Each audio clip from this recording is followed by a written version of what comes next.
3 months. 3 months since the accident that shattered his spine and destroyed everything he thought made him a man.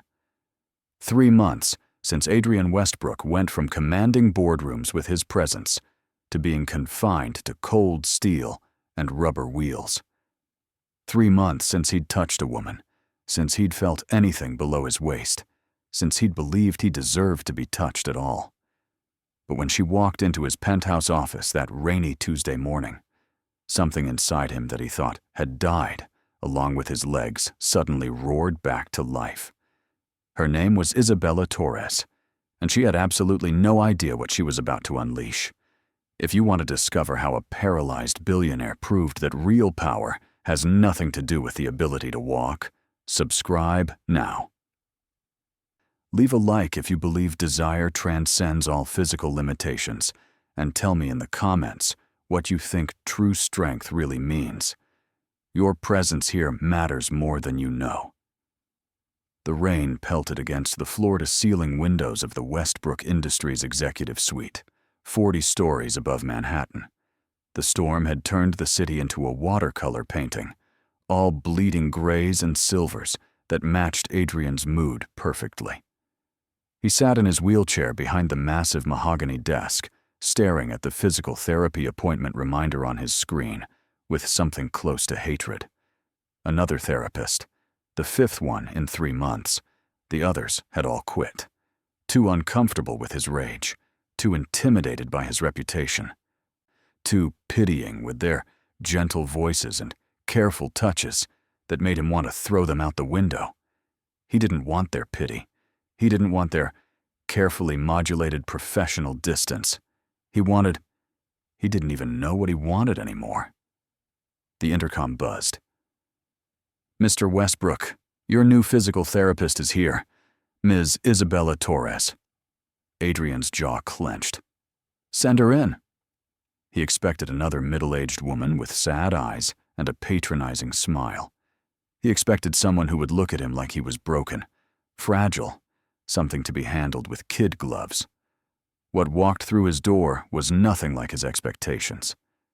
Isabella Torres was young, maybe 26 or 27, with dark hair pulled back in a practical ponytail and warm brown eyes that assessed him with absolutely zero pity.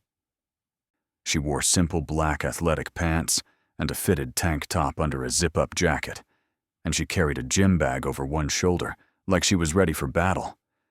But it was her expression that stopped him cold. She looked at him the way people used to look at him before the accident. Direct, unflinching, measuring. "Mr. Westbrook," she said, her voice clear and professional as she closed the door behind her. "I'm Isabella Torres. I'll be handling your physical therapy starting today." "I didn't realize I'd requested a new torturer," Adrian replied coldly.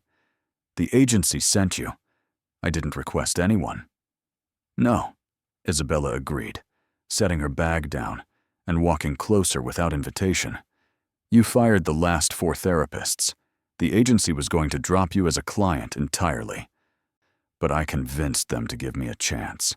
She stopped directly in front of his desk, close enough that he could smell her scent. Something clean and fresh, like rain and citrus, with an underlying warmth that made something in his chest tighten painfully. "And why would you do that?" he asked, his voice dropping to that dangerous tone that usually made people back away. "Because I don't quit," Isabella said simply, "and because I read your file. You're not impossible, Mr. Westbrook. You're angry. There's a difference." Adrian felt something flicker in his chest. Surprise. Maybe respect. "And you think you can handle my anger?" "I think your anger is justified," she replied, those dark eyes never wavering from his. "You were 34 years old, at the top of your game, and then a drunk driver took away your mobility in a split second. You have every right to be furious, but taking it out on physical therapists who are trying to help you isn't going to give you back what you lost." The bluntness should have made him furious. Instead, he found himself leaning forward slightly, studying her face. And what makes you think anything can be given back? I don't, Isabella said. What you lost is gone. But what you can build from here, that's still entirely up to you.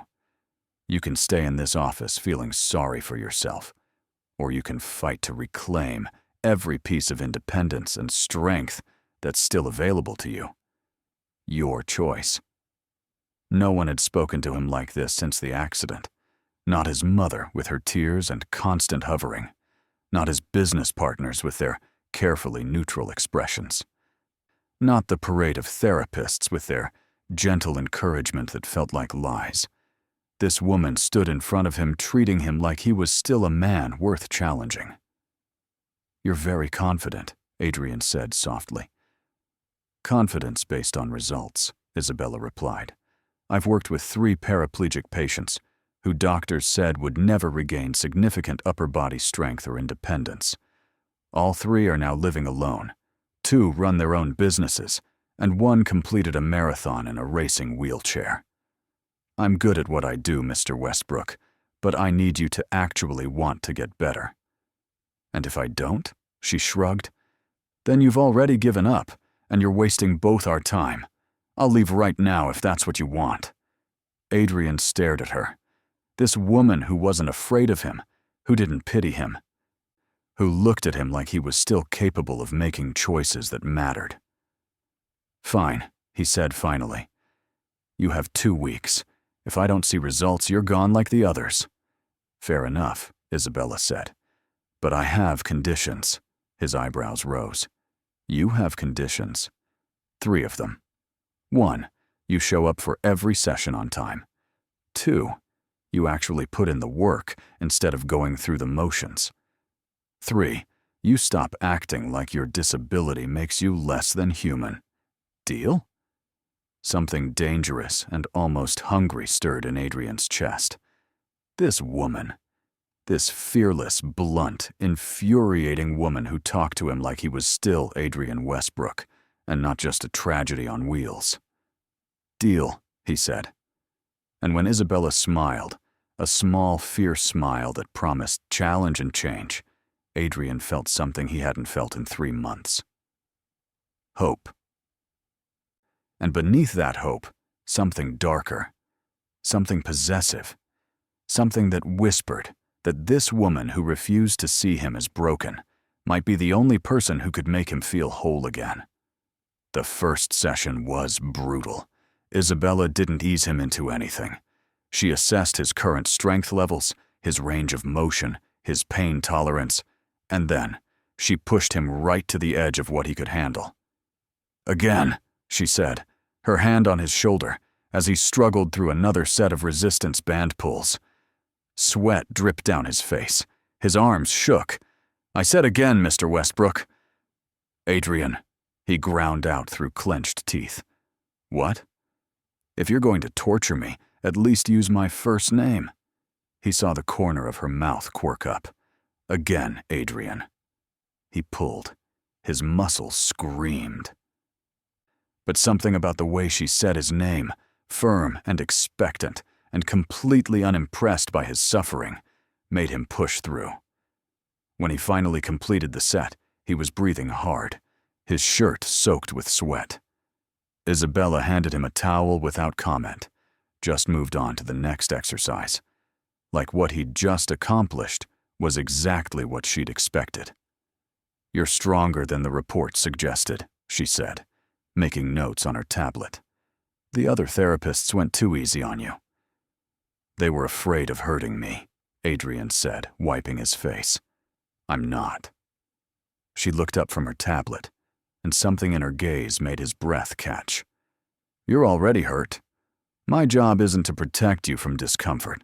It's to make you strong enough to build a life worth living. By the end of the 2-hour session, Adrian was exhausted in a way he hadn't been since before the accident. Good exhaustion, the kind that came from pushing limits instead of wallowing. As Isabella packed up her equipment, she glanced at the windows. The storm had intensified. Rain hammered against the glass, and the sky had gone nearly black. That's not safe to drive in, Adrian said before he could stop himself.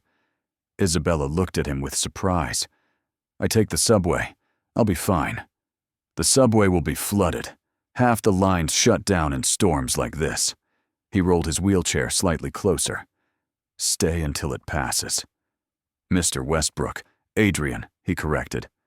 And I have a full kitchen, a chef on call, and several guest rooms. It's not an imposition. It's practical.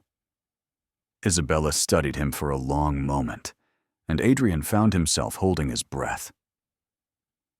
He shouldn't care whether she stayed or left, but somehow, the thought of her walking out into that storm made his chest tight. One condition, she said finally. What? You eat dinner with me. Actually eat. Not just pick at food while working on your laptop. Your chart says you've lost 15 pounds since the accident, and that's not helping your recovery. Adrian felt something warm spread through his chest. When was the last time someone had cared whether he ate? Deal. Dinner was strange. Adrian couldn't remember the last time he'd shared a meal with someone who wasn't a business associate or his mother.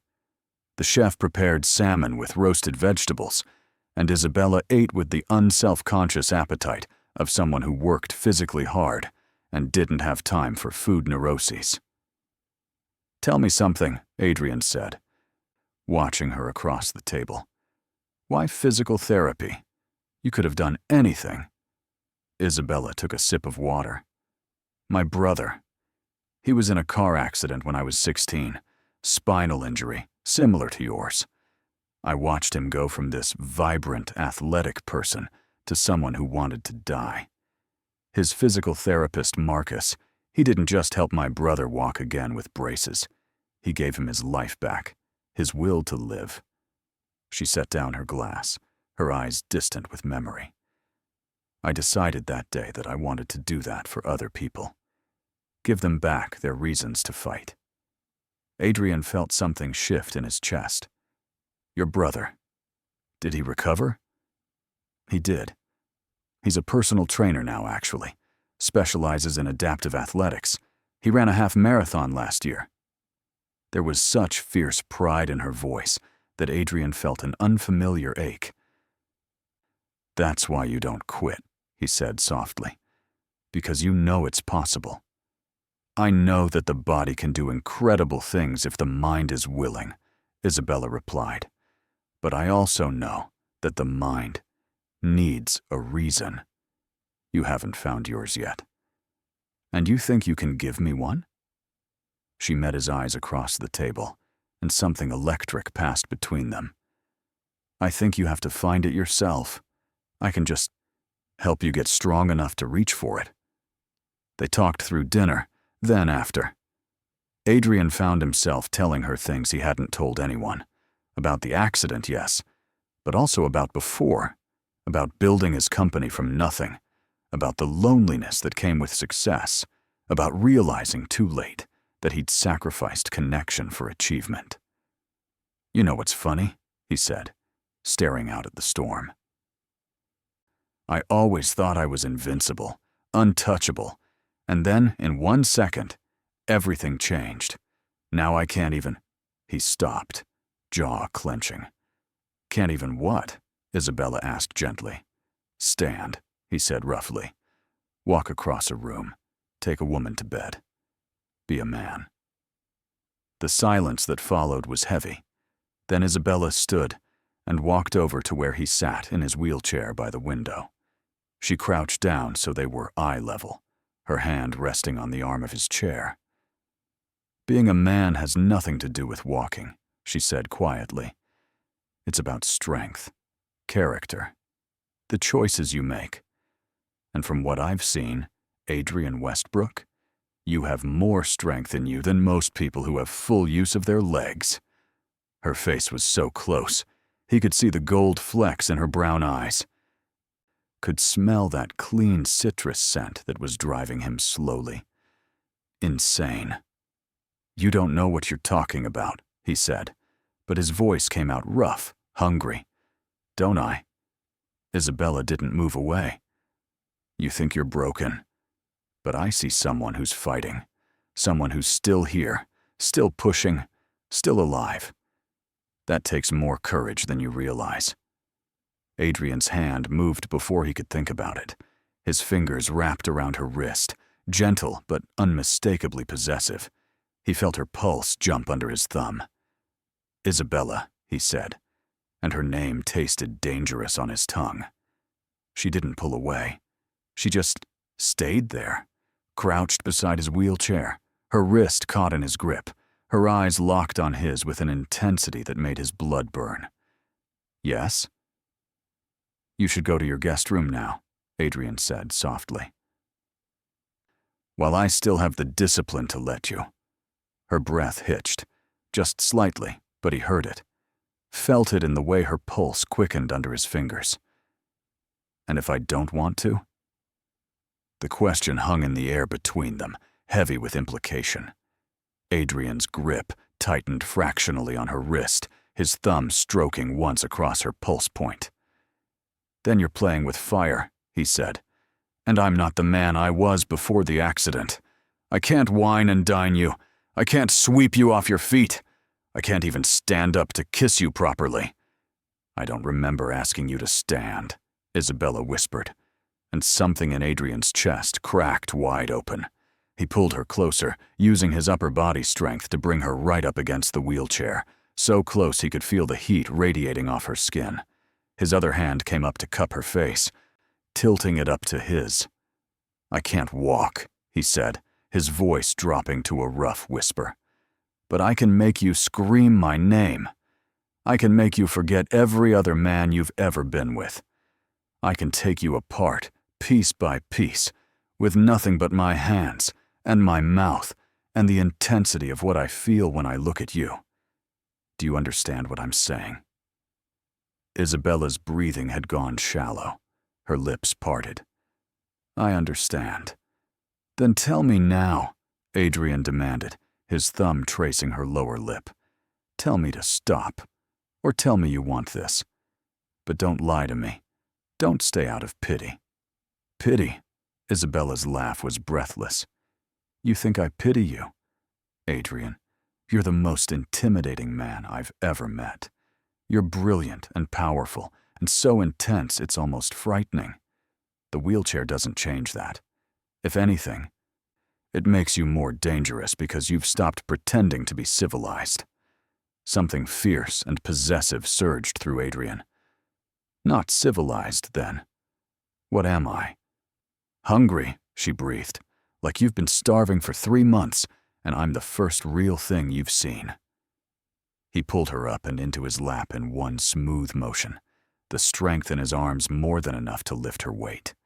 Isabella gasped, her hands bracing on his shoulders for balance, her face inches from his. "I have been starving," Adrian said, his hands spanning her waist, holding her in place. "Everyone treats me like I'm made of glass, like I might shatter if they say the wrong thing, look at me the wrong way. You're the first person who's looked at me like I'm still a man." "You are a man," Isabella said fiercely. "The wheelchair doesn't change that." "Prove it," he challenged, his voice rough. "Kiss me like you mean it." For one suspended moment, they just stared at each other, the tension so thick it was almost visible. The storm raged outside, rain hammering against the windows, thunder rumbling through the building. And then Isabella's hand slid up into his hair, and she kissed him. It wasn't gentle, it wasn't careful, it was fierce and demanding and real, and Adrian met her with equal intensity. His hands tightened on her waist, pulling her closer, and when she made a small sound against his mouth, he swallowed it, deepened the kiss, poured 3 months of frustration and hunger and desperate need into the contact. When they finally broke apart, both breathing hard, Isabella's eyes were dark and her lips were swollen. "Your room," Adrian said roughly. "Go now."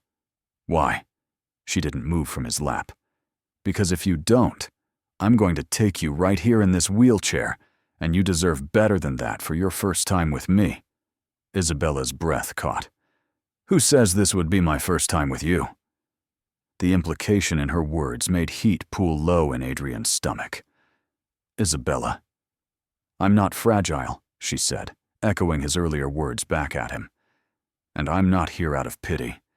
I'm here because, when I look at you, I see someone extraordinary. Someone worth knowing. Someone I want. Her honesty was devastating. Adrian's hands trembled slightly where they held her. I can't give you the fairy tale, he said. I can't carry you to bed. I can't. I don't want the fairy tale, Isabella interrupted. I want you. Exactly as you are. Something broke in Adrian then. Some last barrier he'd been maintaining. He kissed her again, deeper this time, his hand sliding under her tank top to find warm skin. When she arched into his touch, he groaned. My bedroom, he said against her mouth. Help me transfer. I want you in my bed. Isabella pulled back enough to look at him, her eyes searching his face. Are you sure? I've never been more sure of anything in my life. She helped him transfer from the wheelchair to the bed with practiced efficiency. But there was nothing clinical about the way she looked at him once he was settled against the pillows. She stood beside the bed, her chest rising and falling rapidly, her eyes dark with want. Come here, Adrian commanded, his voice leaving no room for argument. Isabella climbed onto the bed, moving to straddle his hips carefully. His hands immediately went to her waist, holding her in place while he memorized every detail. The way her hair was starting to escape its ponytail, the flush spreading across her cheeks, the way she bit her lower lip when she was nervous. I need you to understand something, he said, his hands sliding up her sides, taking her tank top with them. I can't feel below my waist, but I can feel everything else. I can feel your skin under my hands. I can taste you. I can hear every sound you make. And I promise you, Isabella, I will make this good for you. It's already good, she whispered. You have no idea. He pulled her tank top over her head, dropping it beside the bed. Then let me make it better. What followed was unlike anything Adrian had experienced before the accident. It was slower, more deliberate, more focused on touch and taste and sound. He mapped Isabella's body with his hands, learning what made her gasp, what made her arch, what made her whisper his name like a prayer. He used his mouth and his fingers, and every ounce of skill and intensity he possessed to take her apart piece by piece. And when she finally shattered above him, calling his name, he felt more powerful than he ever had in a boardroom. Afterward, she lay beside him, her head on his chest, their breathing gradually slowing. Adrian stroked her hair, marveling at the softness, at the trust implied in the way she curled against him. Stay tonight, he said quietly. I don't want you to go. Isabella lifted her head to look at him, her dark eyes soft. I'm not going anywhere. You say that now. There was something vulnerable in Adrian's voice, something raw. But eventually you'll realize what being with me means. The limitations, the complications. You'll leave like everyone else did. Isabella sat up, pulling the sheet with her, her expression shifting to something fierce. Don't do that. Don't do what? Don't decide for me what I can and can't handle, she said firmly. I'm not everyone else, Adrian. I'm not your business partners who got uncomfortable, or your so-called friends who stopped calling, or the women you dated before who wanted the fantasy of Adrian Westbrook, the powerful CEO. I see you, the real you, and I'm not running. Adrian reached up to cup her face, his thumb stroking her cheek.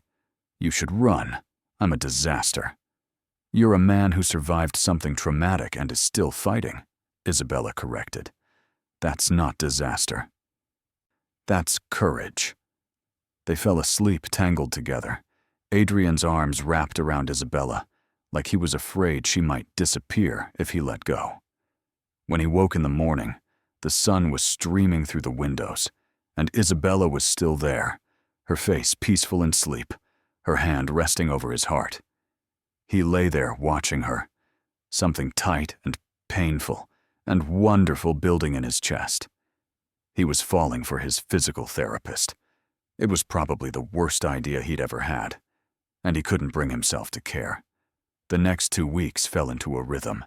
Isabella came every morning for therapy sessions that left Adrian's muscles burning and his determination strengthened. She pushed him harder than anyone ever had, but she also celebrated every small victory. The first time he transferred from wheelchair to chair independently. The first time he completed an entire resistance routine without stopping. The first time he made it through a day without the crushing despair that had characterized the first months after his accident.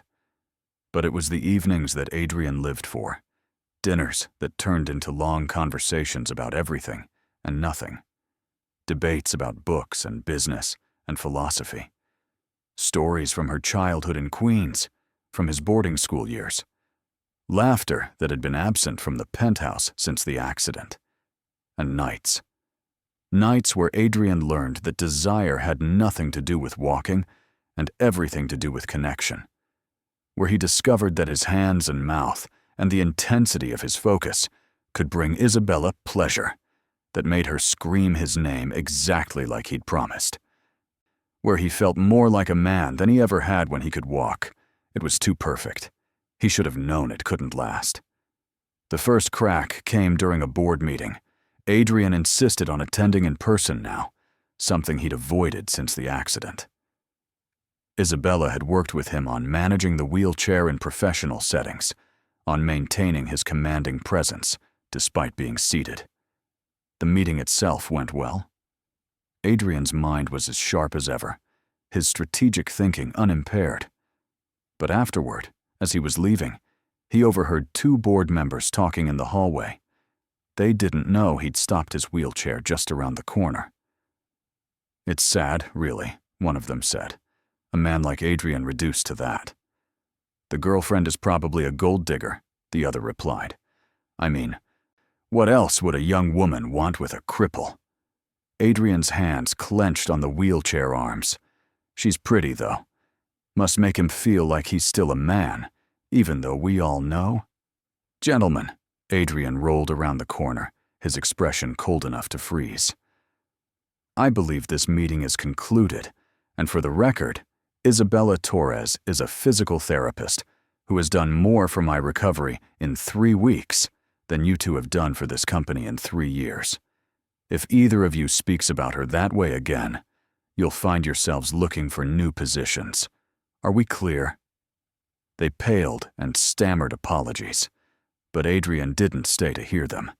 He rolled to the elevator, his jaw so tight it ached. The worst part was that their words echoed thoughts he'd already had in his darkest moments. What was a vibrant, beautiful woman like Isabella doing with him? How long before she realized she could have someone whole, someone who could give her everything he couldn't? He was brooding in his office when Isabella arrived for their afternoon session. She took one look at his face and frowned. "What happened?" "Nothing." "Adrian." She set down her bag and came around the desk. "Talk to me. Why are you really here?" The question came out harsher than he intended. Isabella blinked. "What?" "With me," Adrian said, and he hated the vulnerability in his voice, but couldn't stop it. "Why are you with me, Isabella? You could have anyone. Someone who could take you dancing, who could carry you to bed, who could—" "Stop!" Her voice was sharp. She crouched beside his wheelchair, her hands on his knees. "Who said something to you?" "It doesn't matter." "It matters to me." Her eyes flashed. "What did they say?" Adrian looked away.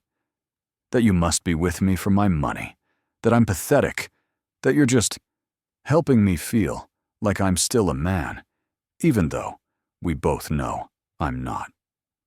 The silence that followed was terrible. Then Isabella stood, and Adrian braced himself for her to leave, to finally realize the truth of what being with him meant. Instead, she climbed into his lap, straddling him in the wheelchair, her hands framing his face and forcing him to look at her. "Listen to me very carefully," she said, her voice fierce and shaking slightly with emotion. "I don't give a damn about your money. I make my own. I don't pity you. I admire you. And you are more of a man than anyone I've ever met. The fact that you can't walk doesn't change the fact that you're brilliant, driven, passionate, and capable of making me feel things I've never felt before. Isabella, I'm not finished." She pressed a finger to his lips. "I chose you. Not the CEO, not the billionaire, not the man you were before the accident. I chose you, Adrian Westbrook, exactly as you are right now. And if you think for 1 second that I'm going to let other people's ignorance make you doubt what we have, you're wrong." Adrian stared at her, something breaking and rebuilding simultaneously in his chest. "You really mean that?" "Every word," Isabella said fiercely. "Do you want to know what I see when I look at you? I see a man who wakes up every morning and chooses to fight, even though it would be easier to give up. I see someone who's rebuilding his entire life from the ground up with nothing but sheer willpower. I see strength and courage and determination. That's what attracts me, Adrian, not your ability to walk. But I can't give you everything someone else could," he said roughly. "I can't give you normal." Isabella's laugh was soft, almost sad. "I don't want normal. Normal is boring. What we have is real and intense and sometimes complicated. But it's ours. That's worth more than any fairy tale." He pulled her closer, burying his face in her neck, breathing in her scent. "I don't deserve you." "That's not your decision to make," she whispered against his hair. "I chose you. Let me keep choosing you." That night, Adrian made love to Isabella with a desperate intensity that left them both shaking. He poured everything he couldn't say into his touch, his kisses, the way he held her like she was the only thing anchoring him to the world. And when she came apart in his arms, whispering that she was falling for him, Adrian felt something he hadn't felt since before the accident. Complete. But reality has a way of intruding on even the most intense connections. The complications started small. Isabella's brother called one evening while she was at Adrian's penthouse. Adrian couldn't help but overhear her side of the conversation. "Miguel, I'm not coming to Sunday dinner because I'm busy." "No, I'm not avoiding the family." "Yes, there's someone. It's complicated. He's not avoiding you. We just haven't reached that point yet. Miguel, please." She hung up with a sigh, and Adrian wheeled over to where she stood by the window. "Your family wants to meet me. They're curious," Isabella admitted. I don't usually talk about the men I'm seeing. They know this is different." Adrian's stomach tightened. "Different because I'm in a wheelchair." "Different because I'm serious about you," Isabella corrected firmly. "But yes, they'll have questions. Miguel especially. He's protective." "Because he knows what it's like," Adrian said quietly. "To be the guy in the wheelchair." Isabella turned to face him. "He also knows what it's like to find strength after trauma, to rebuild, to not let the accident define you. I think you two would actually have a lot in common." Adrian wanted to refuse, wanted to say he wasn't ready to meet her family, to face the judgment and pity he'd inevitably see in their eyes. But he also knew that if he truly wanted a future with Isabella, he couldn't hide forever. "Okay," he said finally. "Sunday dinner. But I'm bringing wine. Good wine." Isabella's smile was brilliant. "They're going to love you." He wasn't so sure. Sunday came too quickly. Isabella's family lived in Queens, in a modest but well-kept house that was nothing like the Manhattan towers Adrian was used to. He'd arranged for his driver to bring them, but looking at the narrow walkway and front steps, he felt his chest tighten. "There's a ramp around back," Isabella said gently, reading his tension. Miguel made sure the house was accessible after his accident. Inside, the house smelled like home cooking and sounded like family. Voices talking over each other, laughter, the clatter of dishes. Isabella's mother, Carmen, met them at the door with a warm smile that faltered only slightly when she saw the wheelchair. "Mama, this is Adrian," Isabella said. "Adrian, my mother, Carmen." "Mrs. Torres," Adrian said, extending his hand. "Thank you for having me." Carmen shook his hand, her grip firm. "Please, call me Carmen. Any friend of Isabella's is welcome. Come in, come in. Miguel and his wife are already here, and my husband is probably arguing with him about football." The living room was crowded with family. Isabella's father, Roberto, a solid man with graying hair and her same dark eyes. Miguel, who stood from the couch with the aid of forearm crutches, his leg braces visible beneath his jeans. Miguel's wife, Sophia, petite and pregnant. And several aunts, uncles, and cousins, whose names Adrian immediately forgot in the overwhelming warmth of their greetings. But it was Miguel who approached first, setting aside his crutches to lower himself carefully into the chair across from Adrian. "So you're the guy," Miguel said, his eyes assessing. "I'm the guy," Adrian confirmed. Miguel studied him for a long moment. "My sister doesn't bring men home, ever. You must be pretty special." "I'm trying to be," Adrian said honestly. "It's not always easy." "Nothing worth having is easy," Miguel replied. Then he smiled, and it transformed his face. "Isabella told me about your progress in PT. Upper body strength gains are impressive." They fell into conversation about rehabilitation, about the challenges of navigating a world designed for walking, about the mental battles that were sometimes harder than the physical ones. Adrian found himself relaxing in a way he hadn't expected. Miguel understood things no one else could. The frustration of being pitied, the rage at limitations, the determination to prove everyone wrong.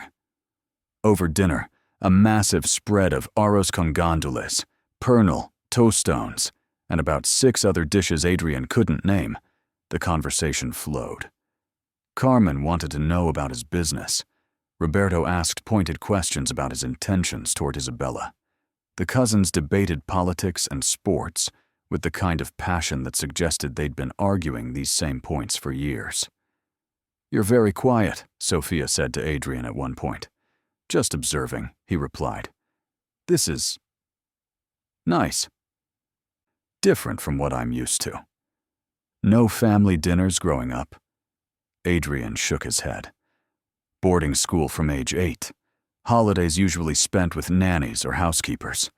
My father believed family time was inefficient." Carmen made a noise of disapproval. "No child should grow up without family." "I agree," Adrian said. "I just didn't know what I was missing until now." The look Isabella gave him across the table was soft and warm, and Adrian felt something in his chest expand.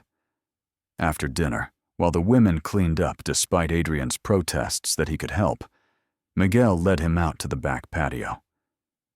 "You love my sister," Miguel said. It wasn't a question. Adrian considered lying, making it less intense, but looking at Miguel's direct gaze, he went with honesty. "Yes." "You know it's not going to be easy," Miguel said. "People will judge. They'll say things. Some of her friends won't understand. You'll face accessibility issues everywhere you go. There will be days when you hate the wheelchair more than anything in the world." "I know," Adrian said quietly. "I already face most of that." "But with Isabella, it's different," Miguel continued. "Because now you're not just dealing with your own frustration. You're seeing it through her eyes, too. When places aren't accessible, when people stare, when you can't do something you want to do for her, it's going to hurt in a different way." Adrian's hands tightened on the wheelchair arms. Are you trying to convince me to leave her? No, Miguel said. I'm trying to prepare you, because I've been where you are. Sophia and I have been together for 5 years. She's seen me at my worst, at my most frustrated and angry and self-pitying. She's held me through surgeries and setbacks and days when I couldn't get out of bed because the pain was too much. And you know what she told me once? What? That loving me wasn't hard. That the wheelchair, the braces, the limitations, those weren't the challenging parts. The challenging part was watching me hurt and not being able to fix it. The challenging part was learning to let her help without feeling like I was a burden. Miguel leaned forward. So my advice? Let Isabella help. Let her love you. Let her see the hard days and the frustrations and the moments when you feel less than. Because she's going to anyway, and trying to hide it will just push her away.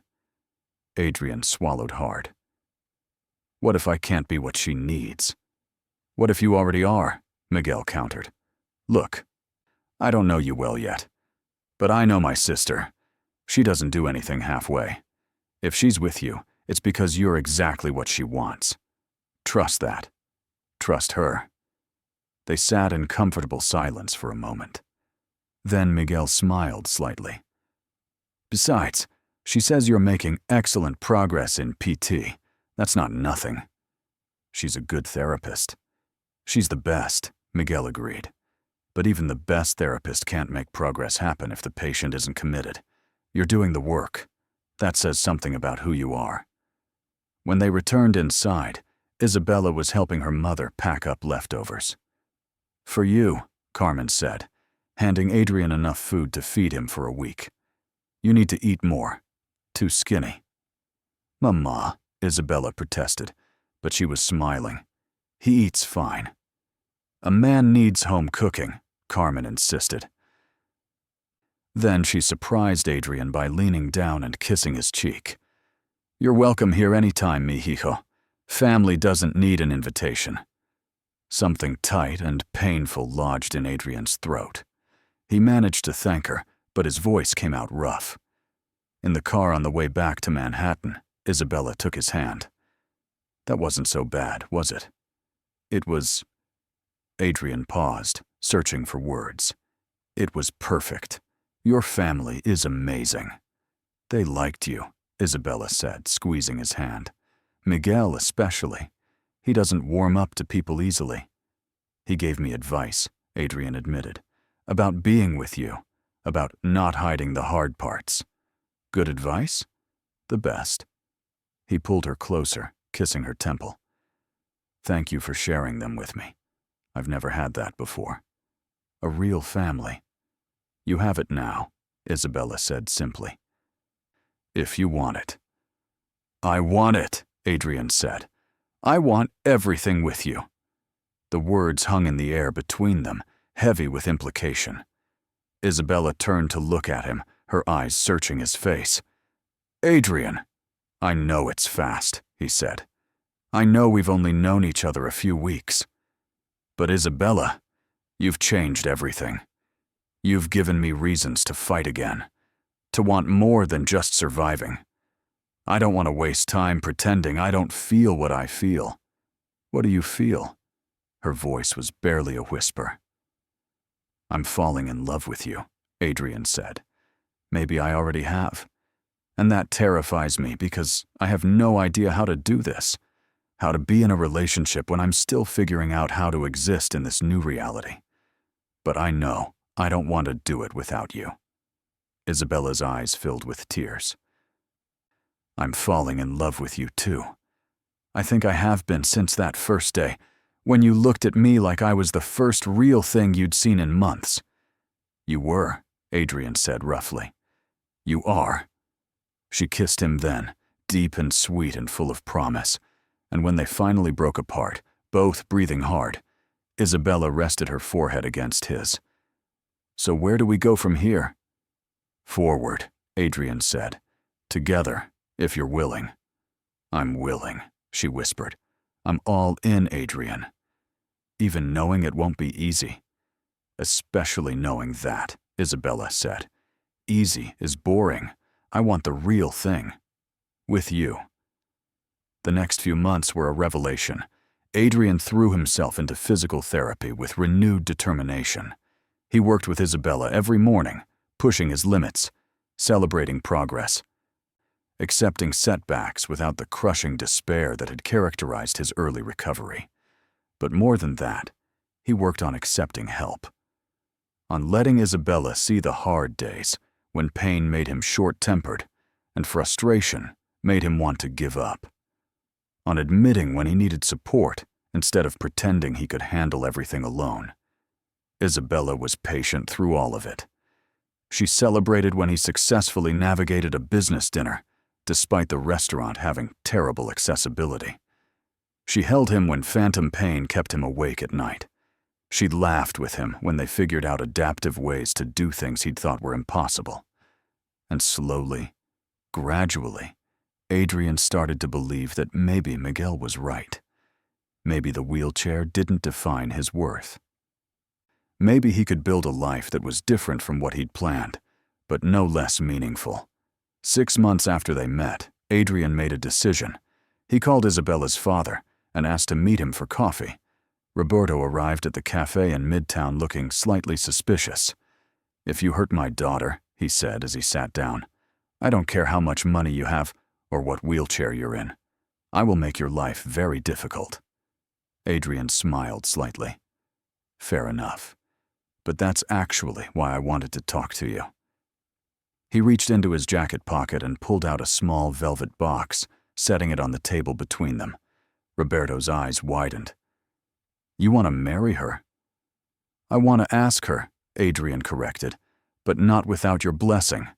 I know I'm not what any father would choose for his daughter. I can't give her a traditional life. There will be challenges and limitations, and days when being with me is frustrating and hard. But I love her, Mr. Torres. I love her more than I thought it was possible to love another person. And I promise you, I will spend every day of my life making sure she knows it." Roberto was quiet for a long moment, studying Adrian's face. "You really love her?" "With everything I am," Adrian said simply.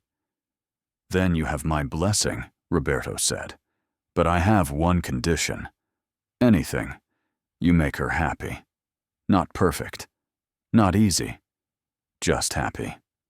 Can you do that?" Adrian thought about Isabella's laugh when they argued about books, the way she smiled when she woke up in his arms, the fierce joy in her face when he achieved something in therapy that she'd been pushing him toward. "Yes," he said. "I can do that." Roberto nodded slowly. Then he reached across the table and shook Adrian's hand. "Welcome to the family, son." 2 weeks later, Adrian planned the proposal. Not some elaborate public spectacle, something intimate and meaningful. He invited Isabella to dinner at the penthouse, nothing unusual. They'd fallen into a rhythm of spending most nights together, switching between her small apartment in Queens and his sprawling penthouse. But tonight was different. Tonight, Adrian had the chef prepare Isabella's favorite meal. He'd had candles lit throughout the space, and he'd spent the afternoon in physical therapy with Miguel, working on something specific. When Isabella arrived, she immediately noticed something was different. "What's going on?" she asked, setting down her bag and looking around at the candles. "Can't I do something special for the woman I love?" Adrian said, wheeling toward her. "You're acting suspicious." She narrowed her eyes playfully. "Should I be worried?" "Probably," he admitted. "But have dinner with me first." They ate on the terrace overlooking the city. The sun was setting, painting Manhattan in shades of gold and amber. Isabella talked about her day, about a breakthrough one of her other patients had made, about her mother's plans for a big family gathering next month. Adrian mostly listened, memorizing every detail. The way candlelight caught in her hair. The gestures she made when she was excited about something. The way her eyes softened when she looked at him. After dinner, after the plates were cleared away, Adrian took a deep breath. "Isabella, can you come here for a moment?" She walked over to where he sat in his wheelchair, a slight frown of concern on her face. "Are you okay? You seem nervous." "I am nervous," Adrian admitted, "because I'm about to do something I never thought I'd do." Then, using every ounce of upper body strength he possessed, every technique Miguel had helped him master over the past 2 weeks, Adrian gripped the arms of his wheelchair and lifted himself up slightly, just enough to shift his weight. It wasn't standing. It would never be standing.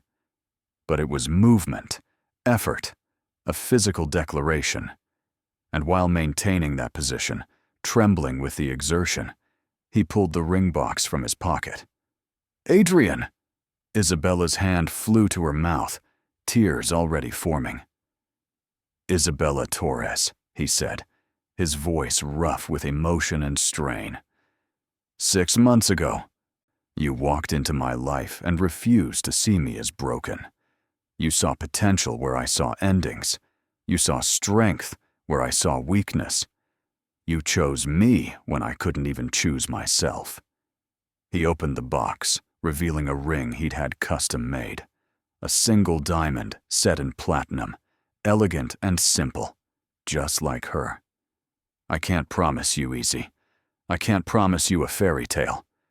What I can promise is that I will love you with everything I am, every single day, for the rest of our lives. I will fight for us the way you taught me to fight for myself. I will choose you, over and over, in every moment that matters."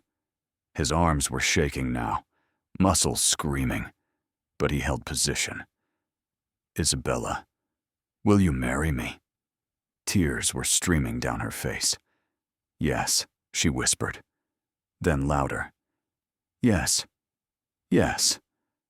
1,000 times. Yes." She dropped to her knees in front of him, and Adrian gratefully sank back into the wheelchair, immediately pulling her into his arms. He slid the ring onto her finger with trembling hands, then kissed her with everything he had.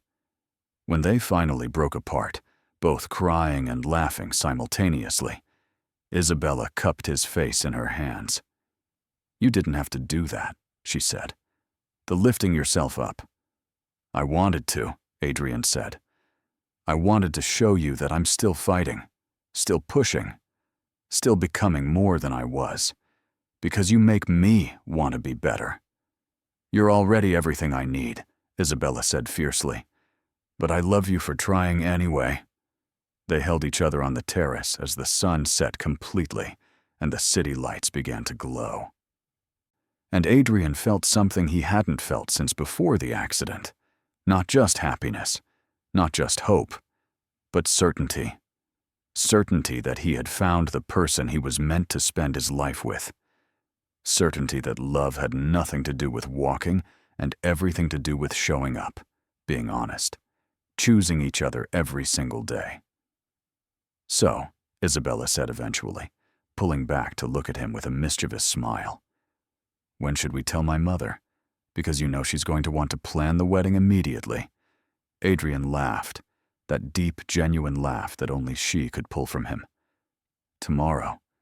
Tonight, I just want you." "You have me," Isabella promised. "Forever." The wedding planning was chaos. Carmen Torres took over with the kind of enthusiastic determination that brooked no argument. The guest list ballooned from 50 to 200. The simple ceremony Adrian and Isabella had envisioned became an elaborate affair involving multiple family members, 3 different churches being considered, and debates about everything from flowers to music that sometimes got heated. "Your mother is terrifying," Adrian said one evening after a particularly intense planning session. Isabella laughed. "She's been waiting her whole life for me to get married. Let her have this." "I'd let her have anything if it means I get you at the end of it," Adrian replied, pulling her into his lap. But beneath the chaos, there were moments of unexpected beauty. like when Miguel asked to be Adrian's best man, citing their shared experience and friendship. Like when Carmen cried while helping Isabella choose a dress, saying she'd always dreamed of this moment. Like when Roberto pulled Adrian aside and told him he was proud to call him son. The accessibility challenges were real, finding a venue that could accommodate wheelchairs easily, making sure all the important moments, from the ceremony to the first dance, could be adapted. Planning a honeymoon that balanced Isabella's desire for adventure with practical concerns about accessibility in different countries. But every challenge they navigated together felt like proof that they could handle whatever came next. 3 months before the wedding, Adrian made another decision. He called a press conference, his first public appearance since the accident. Isabella sat in the front row as he rolled up to the podium, cameras flashing, reporters shouting questions. "Ladies and gentlemen," Adrian said, his voice carrying the authority that had made him successful long before the accident. "Thank you for coming. I know there's been speculation about my absence from public life since my accident. Today, I want to address that directly." He paused, looking out at the sea of faces. 7 months ago, I was in a car accident that left me paralyzed from the waist down. For a long time, I saw that as the end of everything that mattered. I was wrong. What ended was a limited understanding of what makes a life meaningful. What began was something far more important. His eyes found Isabella in the crowd. "I'm here today to announce that Westbrook Industries will be launching a new initiative. We're partnering with adaptive technology companies to make our buildings, our spaces, and our businesses more accessible. We're creating a scholarship fund for people with disabilities pursuing degrees in business and technology. And we're proving that disability doesn't mean inability." The questions came fast after that, about his recovery, about his prognosis, about how he managed to run a company from a wheelchair. Adrian answered them all with honesty and directness, refusing to shy away from the hard truths or the complicated realities. But it was the last question that mattered most. "Mr. Westbrook, what would you say to someone who just became disabled and feels like their life is over?" Adrian was quiet for a moment. "I'd say it feels that way at first, like everything you were is gone, and all that's left is the limitation. But that's not true. You're still you. Your mind, your personality, your capacity to love and create and contribute, none of that changed. The path forward looks different than you planned. It will be harder in some ways. You'll face prejudice and pity, and physical barriers that shouldn't exist. But you'll also discover strength you didn't know you had. You'll learn who really matters. And if you're lucky enough to find someone who sees past the wheelchair to the person you are, you'll understand that real love has nothing to do with physical perfection." He looked directly at Isabella. "My accident took my ability to walk, but it gave me clarity about what actually matters. I'd rather have my life now, with all its challenges, than go back to who I was before. Because now I know what love feels like. Real love. The kind that doesn't run when things get hard." The press conference went viral. Adrian's honesty, his vulnerability, his refusal to present disability as either tragedy or inspiration porn, resonated with millions of people. But more importantly, it freed him. He was no longer hiding, no longer pretending the wheelchair didn't exist. He was just living, openly and honestly, as exactly who he was. The wedding day dawned bright and clear. Isabella wore a simple white dress that made her look like something out of a dream. Adrian wore a custom-tailored suit and didn't give a damn that he wore it sitting down. The ceremony was held in a small church in Queens, packed with family and friends. Carmen cried through the entire thing. Roberto gave Isabella away with tears in his eyes.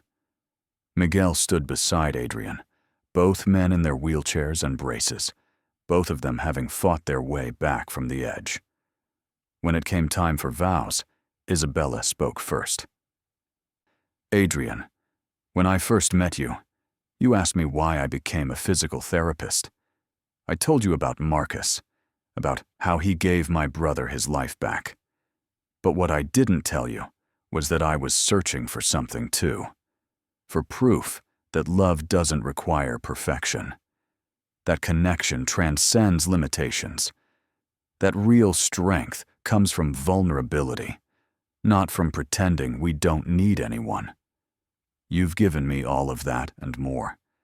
You've shown me that courage isn't about not being afraid.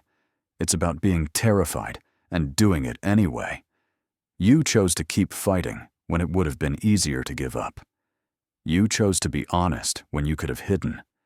You chose me, over and over, even when you thought you had nothing to offer. But Adrian, you've always had everything that matters. Your mind, your heart, your unwavering determination. Your capacity to love so fiercely it transforms everything around you. The wheelchair doesn't make you less. If anything, it revealed how extraordinary you truly are. I promise to choose you every day, in every moment. I promise to celebrate your victories and hold you through the struggles.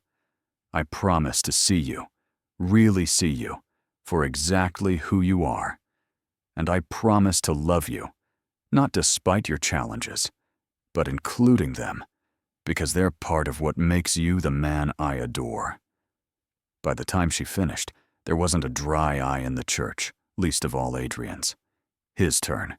He cleared his throat, trying to control the emotion threatening to overwhelm him. "Isabella, I had a speech prepared. Something eloquent about love and destiny, and how you changed my life. But standing here, or rather sitting here, looking at you, all of that seems inadequate. So I'm going to tell you the truth, the raw, honest truth. Before you, I was successful. I had everything society says should make a person happy. Money, power, respect. But I was empty. I didn't know it then. But I was building an empire on a foundation of nothing. Just achievement without purpose, success without meaning. Then came the accident. And for months, I thought that was it. That the universe had taken away my ability to walk as punishment for wasting the life I had. I was drowning in self-pity and rage, and this absolute certainty that I would never be whole again. And then, you walked into my office with absolutely no patience for my self-pity. You looked at me like I was still a man worth challenging, like the wheelchair was just a detail, not a definition. You refused to let me hide behind my anger or my limitations. You pushed me, physically and emotionally, further than I thought I could go. But more than that, you showed me what I'd been missing all along. Connection. Real, honest, vulnerable connection. You taught me that strength isn't about doing everything alone. It's about having the courage to let someone see you at your weakest and trust they'll stay anyway. Isabella, I can't promise I'll never have bad days. I can't promise the wheelchair won't sometimes be frustrating or limiting or harder than either of us would like. What I can promise is that I will fight for us with the same determination you taught me to fight for myself. I will be honest with you, always, even when it's hard. I will let you see every part of me, the victories and the struggles and everything in between. I will love you with everything I am for as long as I live. You didn't save me, Isabella. You showed me how to save myself. And that's a gift I'll spend the rest of my life trying to be worthy of. Thank you for choosing me. Thank you for seeing me. Thank you for loving me exactly as I am. I promise to spend every day making sure you never regret it. He slid the ring onto her finger, his hand steady despite the tears streaming down his face. The officiant pronounced them married, and when Adrian pulled Isabella down into his lap to kiss her, The church erupted in applause and cheers. The reception was everything Carmen had envisioned. Food, music, dancing, family surrounding them with joy and celebration. Miguel gave a best man speech that was equal parts heartfelt and hilarious, talking about the first time he met Adrian and realized he'd found a brother in shared experience. Sophia followed with stories about Isabella's childhood determination, how even as a little girl, she'd never given up on anything she set her mind to. Carmen cried again during the mother-daughter dance. Roberto shook Adrian's hand with fierce pride. And when it came time for the first dance, Adrian and Isabella had something special planned. The DJ called everyone's attention to the dance floor. Isabella stood beside Adrian's wheelchair, and together they'd choreographed something beautiful. She danced around him while he spun the chair, their movements synchronized, creating patterns that were unconventional but stunning. At one point, Isabella sat in his lap, and he used his upper body strength to dip and spin them together. It wasn't a traditional first dance, but it was theirs. And when the song ended, the applause was deafening. Later, when things had calmed down slightly, Adrian found himself on the terrace with Miguel, both of them watching the party through the windows. "You did good," Miguel said, raising his beer in salute. "She did better," Adrian replied. "Choosing me." "You both chose each other," Miguel corrected. "That's what makes it work. Not that you're perfect, but that you're willing to keep choosing each other, especially when it's hard." "Your advice was invaluable," Adrian said, "about letting her in, not hiding the difficult parts. And you were right. The days when I let her see my frustration, my pain, my fears, those are the days we grew closest. Intimacy isn't about perfection. It's about honesty." Miguel nodded. "Took me 2 years to learn that. Glad you figured it out faster." They stood in comfortable silence for a moment. Then Adrian said, "Thank you for being my friend, for understanding things no one else can, for showing me it's possible to build a life after everything changes." "Thank you for being someone worthy of my sister," Miguel replied. "Not everyone would be, but you are." The honeymoon was 2 weeks in Italy. They'd chosen it carefully, researching accessible hotels and transportation, planning an itinerary that balanced Isabella's desire to explore with practical concerns about Adrian's mobility. Rome was challenging. Ancient streets and buildings that predated any concept of accessibility, but they adapted, found ways to see what they wanted to see, laughed about the absurdity of trying to navigate a wheelchair through the Forum, celebrated small victories like finding a restaurant with a ramp. In Venice, they took a private water taxi tour instead of trying to navigate the bridges and steps.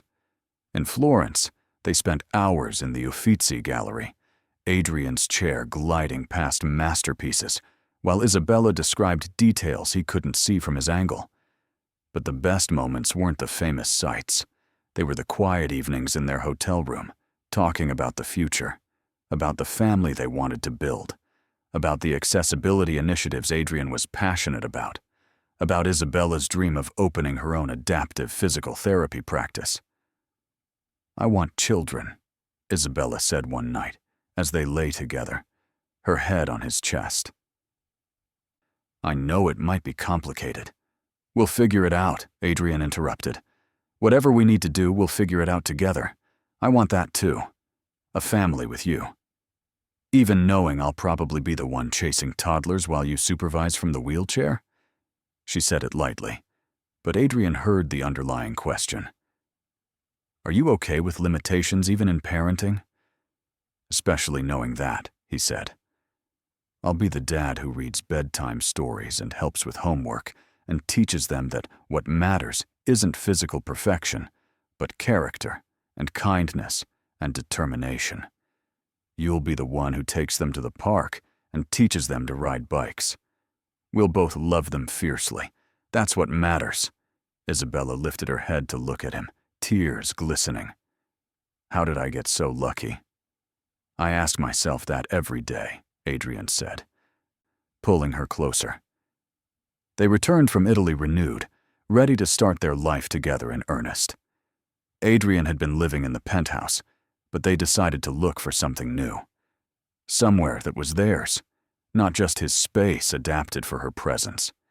They found a renovated brownstone in Brooklyn, not far from Isabella's parents. It had been completely redesigned with accessibility in mind. Wide doorways, roll-in showers, lowered counters in the kitchen, ramps instead of stairs at key entry points. But it also had character. Original moldings, hardwood floors, a garden in the back that was already accessible with smooth pathways. It's perfect, Isabella breathed as they toured it the second time. Adrian could already picture their life here. Morning coffee in the kitchen, dinner parties with family. Maybe, eventually, children playing in that garden.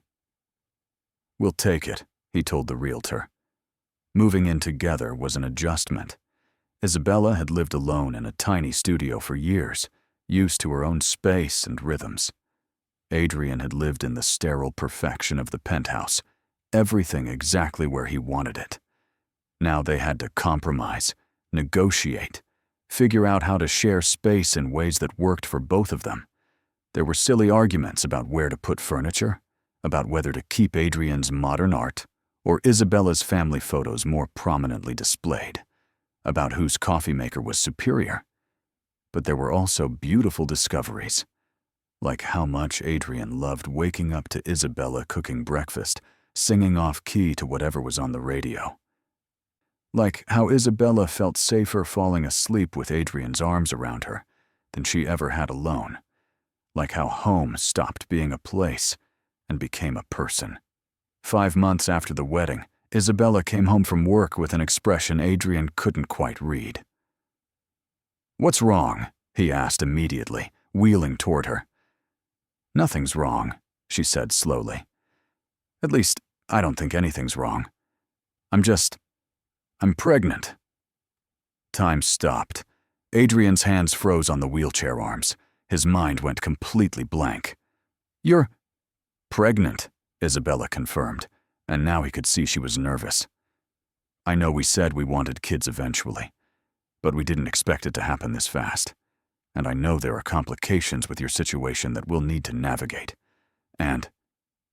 Adrian crossed the distance between them in seconds, pulling her down into his lap, kissing her with such fierce joy that she gasped against his mouth. "We're having a baby," he said, when they broke apart, and his voice was thick with emotion. "Yes," Isabella whispered. "Are you happy?" "Happy?" Adrian laughed, the sound rough and overwhelmed. "Isabella, I'm terrified and ecstatic and completely unprepared and more grateful than I have words for. We're having a baby. We're going to be parents." Tears spilled down Isabella's cheeks. "I was so nervous to tell you. I wasn't sure how you'd feel about becoming a father." Adrian cupped her face, making sure she was looking at him. "About creating a life with the woman I love more than anything in this world? Isabella, this is everything I never let myself dream about. Everything I thought the accident had taken away. And you're giving it to me." They held each other for a long time, laughing and crying and talking about the future, about nurseries and baby names, and how they'd adapt parenting to work with Adrian's limitations, about fears and hopes and the overwhelming reality that they were going to be responsible for a tiny human life. That night, Adrian called Carmen and Roberto to share the news. Carmen's shriek of joy was loud enough that Adrian had to hold the phone away from his ear.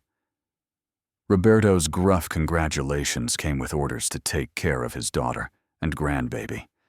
Miguel and Sofia were next, equally thrilled, immediately offering advice and promising hand-me-downs from their own baby, who was now 6 months old. As the news spread through the family, the house filled with joy, and Adrian realized something profound.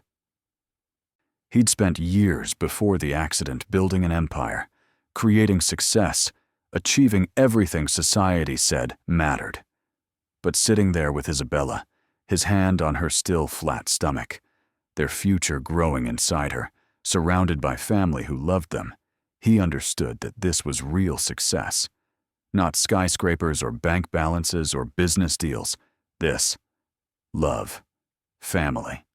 Connection. Purpose. The pregnancy wasn't easy. Isabella had terrible morning sickness for the first trimester. She was exhausted constantly, falling asleep on the couch while Adrian worked from home.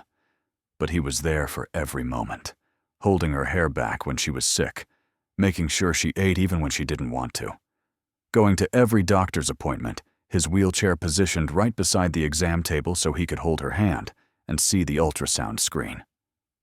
The first time they saw their baby's heartbeat, Adrian cried. Not quiet tears, but full sobbing that he couldn't control. Isabella squeezed his hand, crying too, and the doctor smiled like she saw this kind of overwhelming joy every day. "We're really doing this," Isabella whispered as they left the appointment. "We're really having a baby." "Best decision we ever made," Adrian replied. They decided not to find out the gender, wanted it to be a surprise, spent evenings debating names, rejecting options, coming back to the same few over and over. For a girl, Elena Carmen, after both grandmothers. For a boy, Miguel Roberto, honoring the men who'd been such important parts of their journey. The nursery became Adrian's project.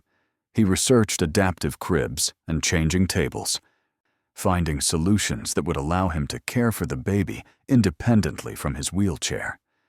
He had special shelving installed at the right height, created systems that would let him reach everything he needed. "You're nesting," Isabella teased, watching him reorganize the baby supplies for the third time. "I'm preparing," Adrian corrected. "There's a difference. You're adorable," she said, kissing him, "and going to be an amazing father." The fear came in waves. What if he couldn't protect his child? What if his disability made him less capable as a parent? What if his son or daughter was embarrassed by having a father in a wheelchair? Isabella talked him through every fear with patience and love. "Our child is going to grow up seeing that challenges don't define people. That strength comes in many forms. That love is more important than physical perfection. Those are gifts, Adrian, not limitations." 7 months into the pregnancy, Isabella went into early labor. Adrian had been in a board meeting when she called, her voice tight with pain. He left immediately, his driver breaking every speed limit to get to the hospital. The labor was long and difficult. 22 hours of watching Isabella in pain, unable to do anything but hold her hand and offer encouragement that felt inadequate. Adrian had faced down hostile corporate takeovers, had survived an accident that could have killed him, had rebuilt his entire life from nothing. But watching the woman he loved suffer while their child fought to be born was the hardest thing he'd ever experienced. "You can do this," he said over and over, his hand gripping hers while she squeezed hard enough to hurt. "You're the strongest person I know. You can do this." "Easy for you to say," she gasped during a particularly brutal contraction. "You're not the one being ripped apart from the inside." "I would take this from you if I could," Adrian said fiercely. "I would bear every moment of this pain if it meant you didn't have to." Isabella's eyes softened even through the agony. "I know you would. That's why I love you." At 3:47 a.m., after more than a day of labor, their daughter entered the world. Elena Carmen Westbrook, 6 pounds, 4 ounces, with a powerful set of lungs and her mother's dark eyes. The nurse placed her in Isabella's arms, and both parents immediately started crying. Adrian wheeled as close as he could, staring at the tiny, perfect human they'd created. "She's beautiful," he whispered. "She's perfect," Isabella agreed. When it was his turn to hold her, The nurse carefully transferred Elena to his arms. Adrian had worried about this moment, about whether he could safely hold a baby from his wheelchair. But the second his daughter was in his arms, every fear evaporated. He looked down at her tiny face, at the way her fingers curled around his thumb, and felt his entire world shift. "Hello, Elena," he said softly. "I'm your daddy, and I promise you, I'm going to love you every day of your life. I'm going to show you that strength comes in many forms. I'm going to teach you to fight for what you believe in. I'm going to be there for every moment I can, and even the moments I can't be there physically. You'll always have my heart." Elena made a small sound, her eyes opening briefly to fix on his face, and in that moment, Adrian understood something profound. He'd spent so much time after the accident mourning what he'd lost, but if the accident hadn't happened, he never would have met Isabella, never would have learned what really mattered, never would be holding his daughter in his arms right now, understanding that this tiny person was worth every moment of pain and struggle and fear he'd experienced. The wheelchair hadn't taken his life. It had given him a different one, a better one, a real one. The first few months of parenthood were exhausting and chaotic, and the most fulfilling experience of Adrian's life. Elena was a demanding baby, up every 2 hours to eat, crying when she was tired, but fighting sleep like it was her personal enemy. But Adrian and Isabella worked as a team. They'd adapted everything in the nursery to work for Adrian's wheelchair, and he insisted on doing his share of feedings and diaper changes and middle-of-the-night soothing. "You should sleep," Isabella said one night at 2 a.m., finding him in the nursery holding Elena while she fussed. "You have an early meeting." "So do you," Adrian pointed out. "And besides, she's my daughter too. I'm not going to be the father who only helps when it's convenient." Isabella smiled, exhausted and beautiful, and came to stand beside them. "Have I mentioned lately that I love you?" "Not in the last 3 hours," Adrian replied. "Unacceptable." Elena finally fell asleep against Adrian's chest, her tiny body warm and trusting. He carefully transferred her to the crib, then pulled Isabella into his lap. "We're good at this," he said. "The parenting thing. We make a good team." "The best team," Isabella agreed. "Even when I'm running on 2 hours of sleep and can't remember if I brushed my teeth this morning." "Especially then," Adrian said, kissing her temple. As Elena grew, Adrian's fears about being a father in a wheelchair faded. Yes, there were things he couldn't do. He couldn't chase her around the playground or carry her on his shoulders. But there were so many things he could do. He was the one who read her bedtime stories every night, complete with different voices for each character. He was the one who helped her learn to count by having her organize his office supplies. He was the one she ran to when she had nightmares, climbing into his lap for comfort. On Elena's 2nd birthday, they threw a party in the backyard. The entire Torres family came, along with friends and colleagues, and what felt like half of Brooklyn. Miguel's son, now 2.5, played with Elena, while both fathers watched from their wheelchairs. "Look at us," Miguel said. "2 guys who thought our lives were over, watching our kids play in the sunshine." "Best plot twist ever," Adrian agreed. Carmen came over with cake for everyone, fussing over Elena and making sure Adrian was eating enough. Roberto sat nearby, holding Sofia and Miguel's new baby daughter, looking more content than Adrian had ever seen him. And Isabella, beautiful Isabella, was in the middle of everything, laughing with her cousins, helping distribute cake, catching Adrian's eye across the yard, and smiling like he was her whole world. That night, after everyone had left and Elena was asleep, Adrian and Isabella sat in the garden. The evening was warm, and fireflies drifted through the air like tiny stars. "Thank you," Adrian said quietly. Isabella looked at him, puzzled. For what? For choosing me, he said. For seeing past the wheelchair. For teaching me that my worth had nothing to do with my ability to walk. For giving me this life, this family, this love. For everything. Isabella moved from her chair to his lap, a position they'd perfected over years together. You're still thanking me for choosing you? Adrian, you're the gift. Every single day with you is a gift. Even the hard days. Especially the hard days, she said firmly. Because those are the days we prove that what we have is real. That we're in this together, no matter what. Adrian held her close, breathing in her familiar scent, feeling her heartbeat against his chest. I love you. Isabella Westbrook. I love you, Adrian Westbrook. And in that moment, sitting in their garden with their daughter asleep inside and their future stretching out before them, Adrian understood that he'd found something more valuable than he'd ever imagined. He'd found home, not a place, but a person.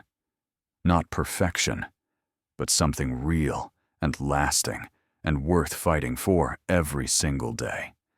Years passed.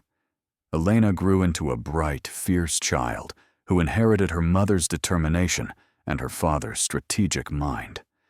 She never once seemed bothered by having a father in a wheelchair. To her, it was just how Daddy was. She'd climb into his lap for rides through the house, would help him reach things on high shelves, would fiercely defend him if anyone at school said anything negative about disability. My daddy is the strongest person in the world, she told her kindergarten class during show and tell. He can't walk, but he built the tallest buildings in New York. He helps people, and he loves me and Mommy more than anything. Adrian, watching via video that Isabella had recorded, cried at his desk. Westbrook Industries flourished under his continued leadership. The accessibility initiatives became industry standard, other companies following his example. He spoke regularly about disability rights, about adaptive technology, about the importance of creating spaces where everyone could participate fully. He became, somewhat unexpectedly, a voice for change. But his proudest accomplishment was always his family.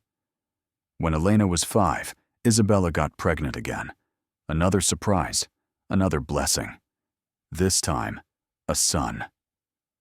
Miguel Roberto Westbrook entered the world with less drama than his sister, a calm baby who seemed content to observe the chaos around him with wise eyes.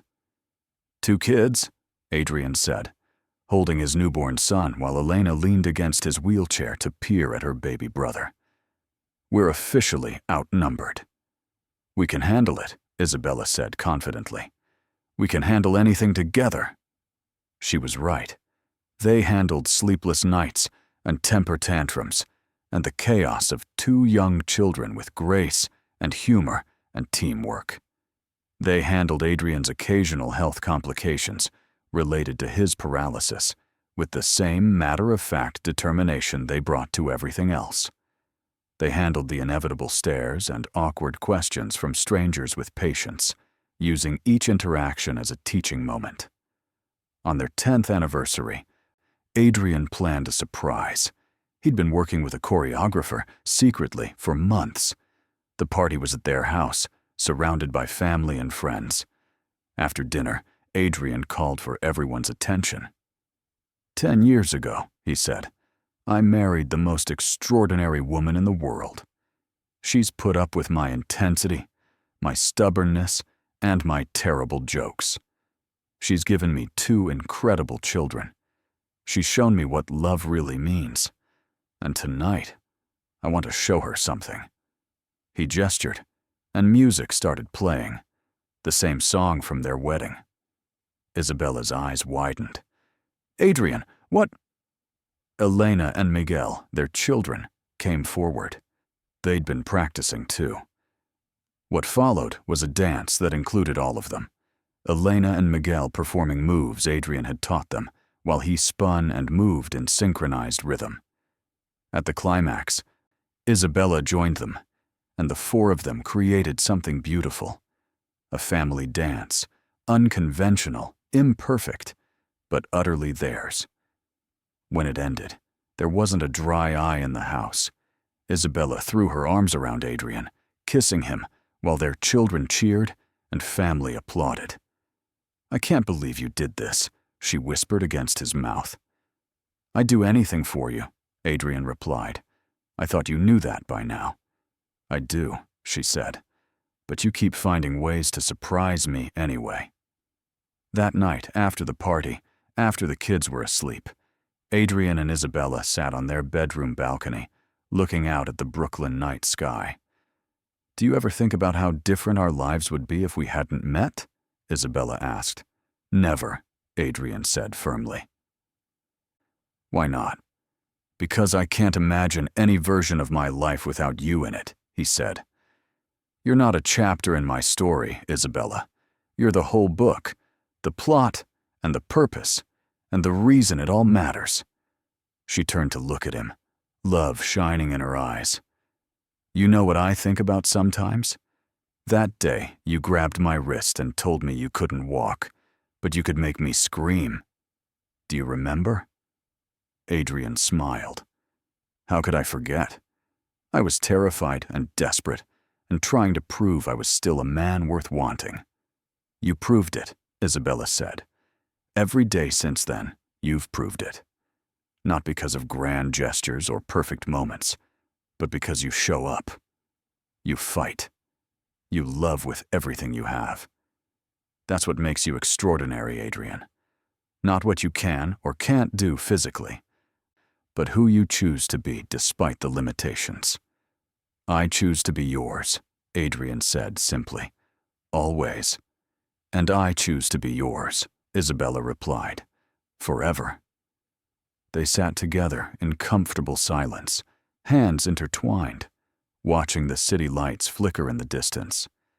And Adrian thought about the journey that had brought them here, the accident that had shattered his spine but opened his heart, the moment Isabella walked into his life and refused to see him as broken, the struggles and victories, the fears overcome, the love that had grown deeper with each passing year.